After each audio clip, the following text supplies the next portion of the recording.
Hi, Amy from Cattle Upon a Hill. One of the reasons I started my website was I wanted to share stories about how you can see the Bible and just the Lord in creation. And I haven't really done that yet, but I just want to share a story with you that happened to our family last night. Last night we went to the store about 7:30, 8 o'clock, and then we decided to go get something to eat afterwards. So by the time we got home, it was dark. And when we came home, on our doorstep were all of our younger chickens that we're raising up.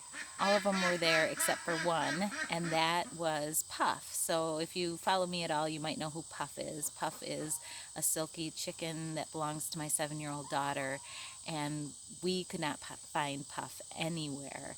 And we searched for probably 45 minutes in the dark with our flashlights, to the point where my daughter was hysterically crying because we could not find this chicken.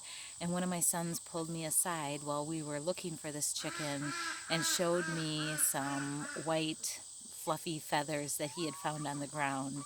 So I had just assumed that something had gotten that chicken, because little chicks, when they roost at night, will stick together.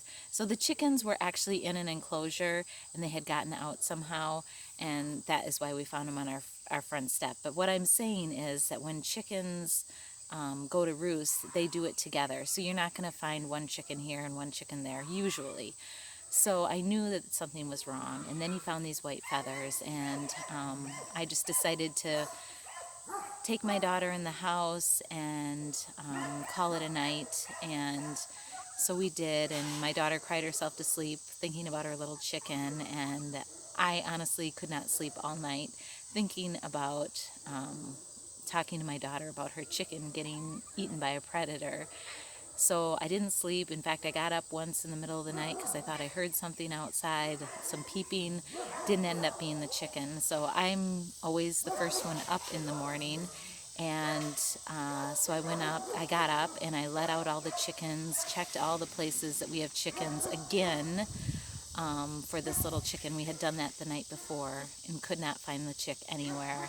And so I just went up on the deck and I just started praying, asking the Lord how I was going to tell my daughter that her chicken had gotten eaten, because that's what I thought had happened. I mean, all of the evidence pointed to something getting this chicken, and it's happened in the past, so I know the signs. I really had no hope that this chicken was alive. So I was praying and I started crying, thinking about my daughter. And then when I finished praying, I lifted my head, and here is the little chicken running across the yard. And in fact, she's right here now, safe and happy in this little enclosure with her turkey friend. And I was just so happy that I found this chicken. And immediately when I found the chicken, the verse went through my head. It's Matthew 8:26, and it goes like this. It goes, "And he said unto them, Why are ye fearful, O ye of little faith? And then he arose and rebuked at the winds and the sea, and there was a great calm." So this is a story about where Jesus walks on water and meets Peter, and Peter starts to get afraid and he starts to sink.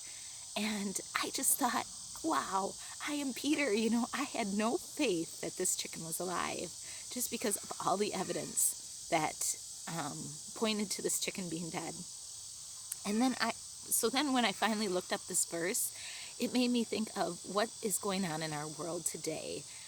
We just see everything happening, the riots, the virus, and just everything that's happening, and we can lose our faith. But Christian, I just want to encourage you to keep the faith. God is in control and he knows.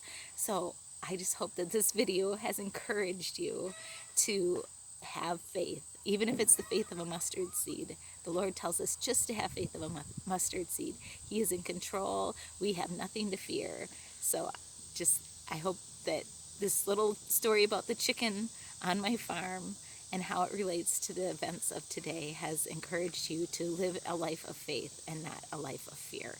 Thank you.